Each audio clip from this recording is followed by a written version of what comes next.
In a 2016 Mazda CX-5. This one's the Grand Touring, fully loaded except for one technology package. So I'm about to take it out for a drive. I'll give you some feedback. I'm on my way to the range right now.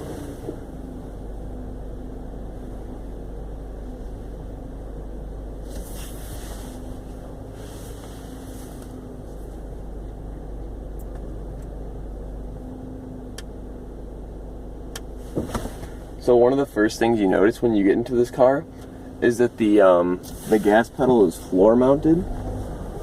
So it takes a little bit of getting used to at first.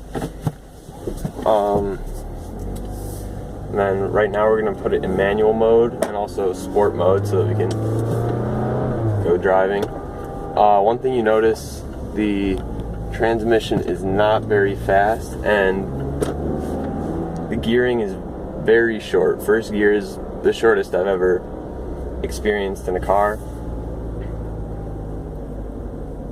On downshifts though, it does blip downshifts.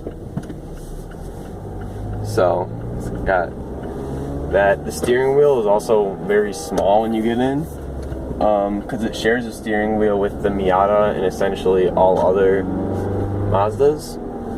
So it also goes into the Mazda 3, Mazda 2. So it's meant for smaller cars, considering this is a larger car in the Mazda range.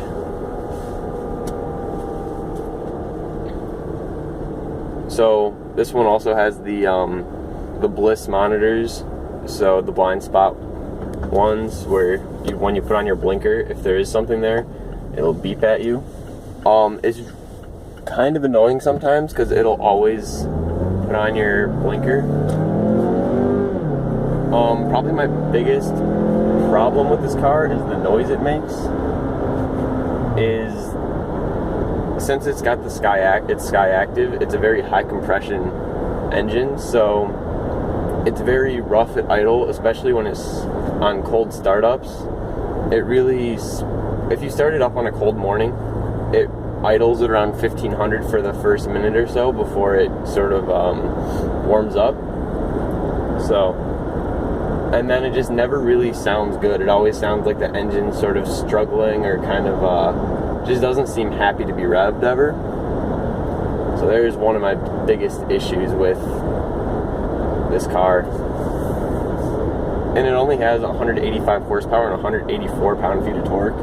So it's not like it's a very fast car. I think 0 to 60 time is like 7.8. So to put that in perspective, that's even slower than the Cobalt I drive sometimes. The Cobalt is like 7.2 seconds, and that one has right around 150 horsepower and 150 pound-feet of torque.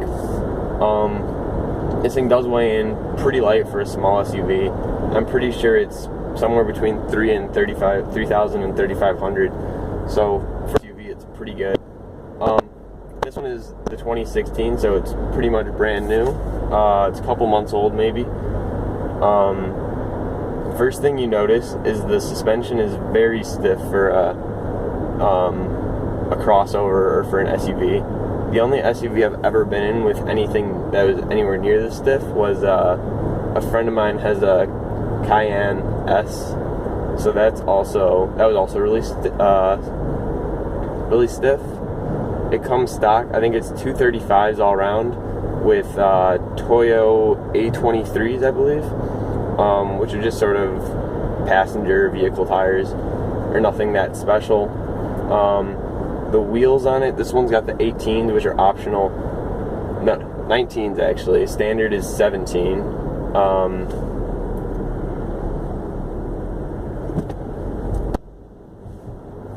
So it's all the materials are very nice. Everything is leather on the inside.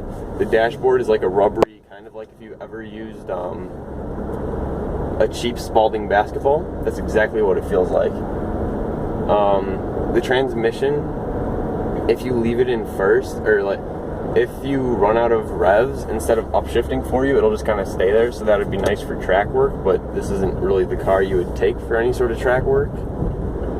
So steering feel, there's not much steering feel. It's fairly heavy and is pretty direct, so it's pretty nice all the way around, except for just because they tried to make it such a nice car, and this one was bought for like right around 30 grand, pretty much fully loaded, is the materials are nice, but not great. It's a lot of fake leather, everything's soft touch, but then at the same time, it just kind of feels somewhat tacky, because nothing quite feels right.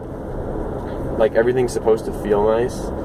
So like the gear lever, is it's hard plastic and soft plastic.